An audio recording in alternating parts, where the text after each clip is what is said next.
Qué lindas referencias venía dejando Jesús con respecto a lo que para él significa encontrar a un perdido, ¿no? Y cómo Jesús mira a los pecadores y el valor que tienen para Dios y lo que pasa en el cielo cuando un pecador es encontrado y recuperado. Solemos escuchar nombrar a esta parábola como la parábola del hijo pródigo. En realidad sería tal vez un poco más acertada presentarla como la parábola de los dos hijos perdidos o la parábola del padre que no se resigna a que sus hijos se pierdan. Vamos a tratar de verla tranquilos, por eso decidí partirla en dos partes para que no perdamos detalles de tan alto valor que tiene esta presentación que Jesús hace. Dice el versículo 11 que un hombre tenía dos hijos. Y este hombre de la parábola es un hombre a quien le ha ido bien en la vida. En realidad había dos valores muy superiores a todos sus bienes materiales. Esos valores que él tenía eran sus hijos. Sus hijos claramente eran todo para él. Y sin embargo, la historia empieza a centrarse en el menor de sus dos hijos, que tal vez como el muchacho de la ilustración de acá, es como que tenía sus ojos puestos en cosas que había escuchado, que imaginaba que habría en las grandes ciudades distantes, y que él ahí no las tenía porque siempre su papá lo tenía entretenido, trabajando, esto y lo otro.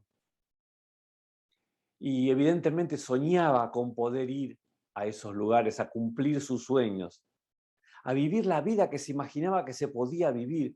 Había escuchado de amigos suyos que le contaban las increíbles cosas que podían hacerse en la ciudad, si tuvieras con qué, por supuesto.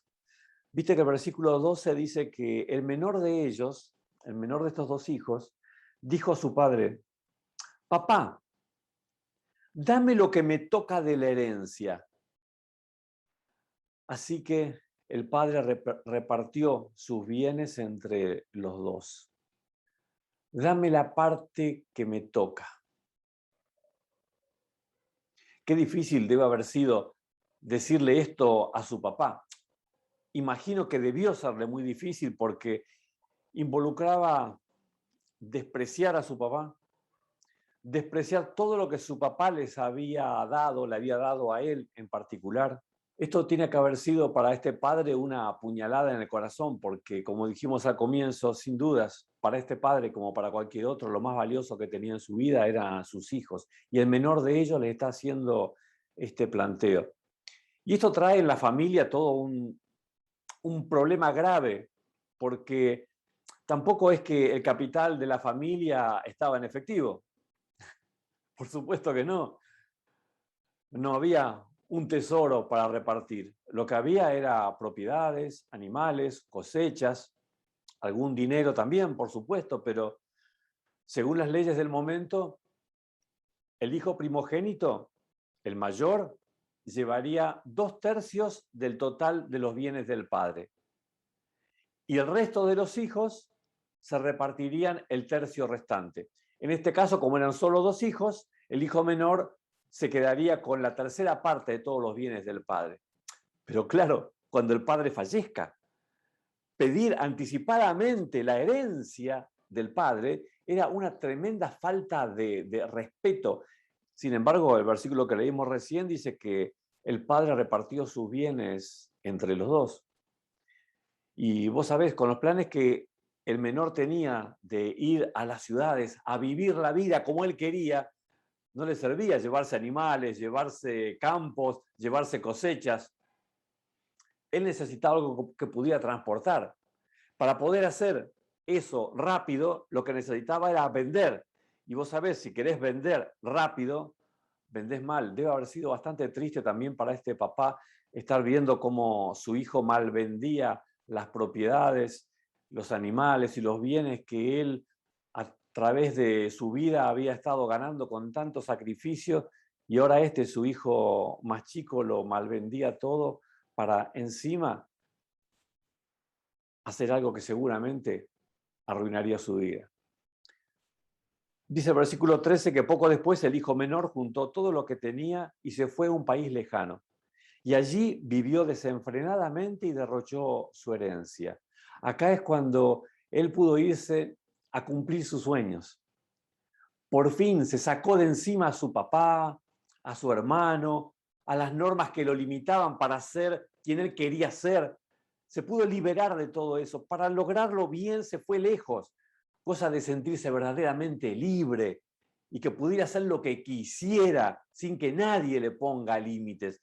Y cuando eso ocurrió, el versículo que leímos recién dice que entonces empezó a vivir desenfrenadamente. Evidentemente se dio todos los gustos que su naturaleza le pedían que se los diera.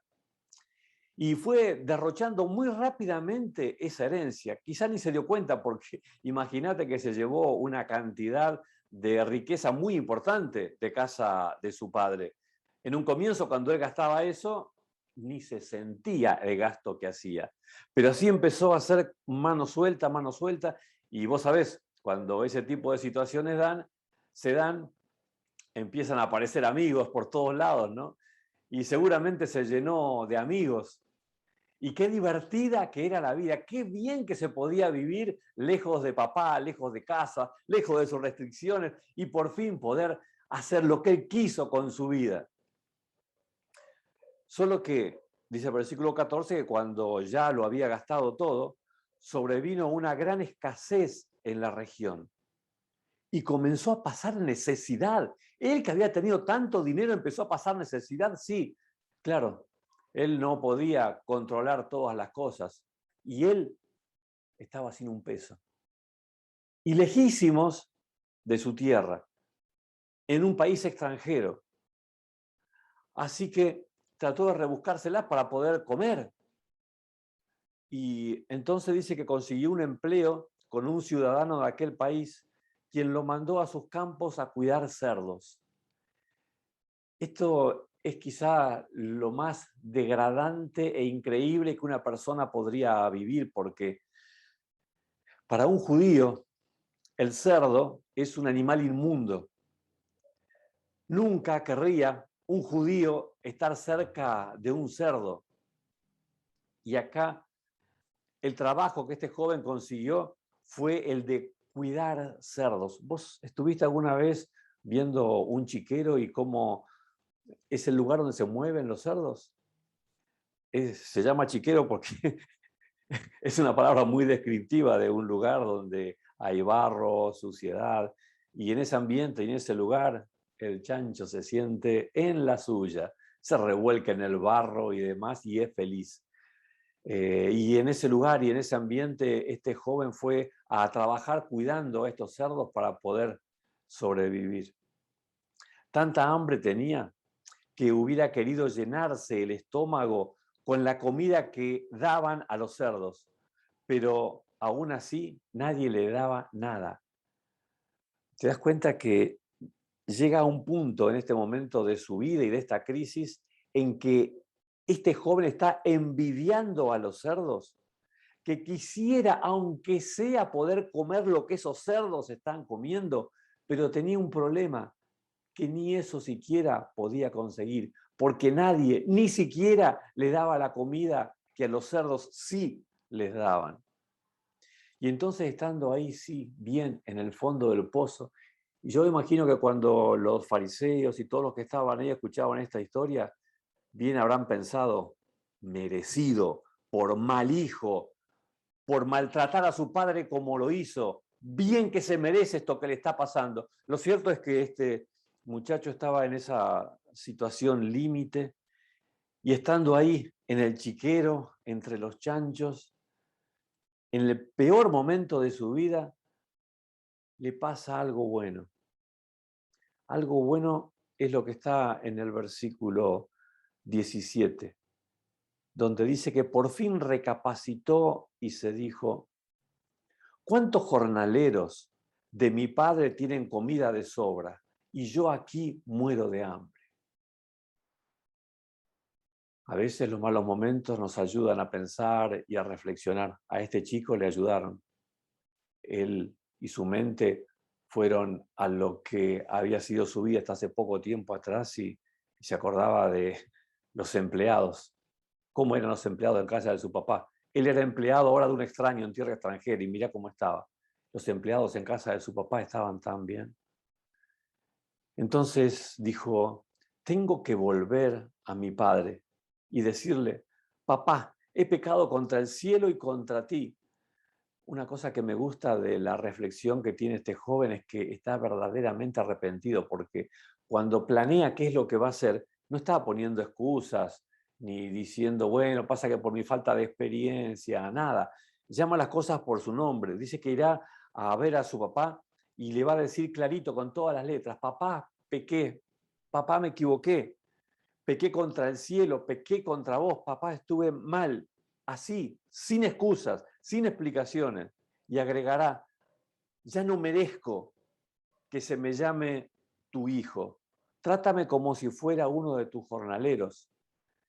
Él cuando hace este planteo de volver a casa de su papá no pretende recuperar nada de lo que él ya había derrochado, tirado, lo había negado a él como papá y ahora lo estaba buscando que sea como un empleador, alguien que le dé un lugar, le dé un empleo para poder estar ahí. Seguramente estaba muy dolido de haber hecho lo que hizo con los buenos consejos de su padre, porque ¿sabes qué? Ahora él estaba reconociendo que su papá tenía razón. Lo que estamos aprendiendo en esta historia es que este chico que lo tenía todo quería mucho más. Cuando buscó ese mucho más, cuando vivió desenfrenadamente, cuando probó la teoría que él tenía en su mente, llegó a enterrarse en el pozo más profundo que jamás hubiera imaginado. Y lo interesante de esto es que estando ahí, en el peor momento de su vida, él ahí es capaz de reflexionar. Antes no, cuando tenía dinero, no. Ahora sí, reflexionó y tomó una buena decisión. Mira, lo estamos haciendo en dos partes a esto porque quería que nos tomemos el tiempo de ir acompañando toda esta situación. Saben que la reflexión de este joven también les habrá parecido bastante bien a aquellos que estaban escuchando, a los fariseos y demás, porque, bueno, si se atreve a volver a lo de su padre después de lo que hizo, lo menos que puede hacer es pedir perdón y lejos de pretender volver a ser hijo, simplemente que trabaje para él como si fuese un empleado, bueno, hasta ahí podría ser. Es la parábola de los dos hijos perdidos o de un padre que no se resigna a perderlos. Que Dios nos ayude para ir pensando en todo esto que estuvimos conversando hoy y tal vez vos pienses también, si no estás tal vez tomando algo que vos digas, es mi vida, es mi tiempo, es mi dinero, es mi vida, cuando en realidad todo lo que tenés le pertenece a Dios. Vayamos pensando en esto mientras que tenemos este intermedio entre hoy y el próximo video. Que Dios te bendiga y el Espíritu Santo esté obrando en tu mente y en la mía para que podamos reflejar en esta enseñanza del Salvador. Amén.